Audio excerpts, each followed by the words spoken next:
What do you know? She don't want to turn on.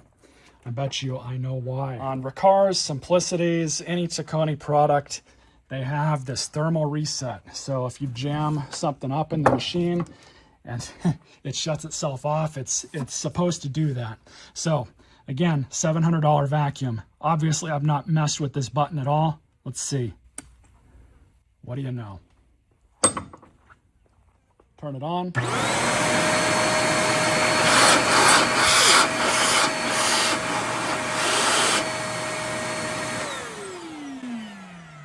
It's absolutely incredible.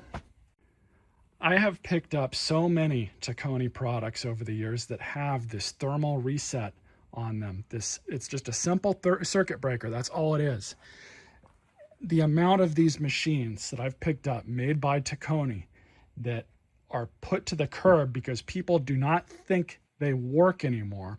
They quit working, so they throw the machine away, and it's because of that stupid button that they don't even bother to try. I mean, honestly, these things have like a 5-year warranty. Just bring it into the store you bought it from, look online and see who your local supplier is for them. Or better yet, call Riccar, call the number, and they will tell you. That's very likely the first thing they will tell you and try and walk you through if your machine is suddenly exhibiting a no power issue. It's just absolutely mind-numbing to me how people just can't even be bothered with doing the most basic amount of troubleshooting on their machines. Now, obviously, I'm not talking about you if you're here watching this video. I'm talking about whoever threw this thing away to the curb, spent, $700, $800 on it after tax, and it was just, all they had to do was press a button.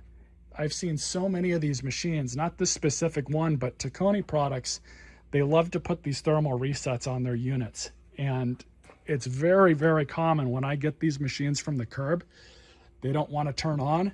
That's why.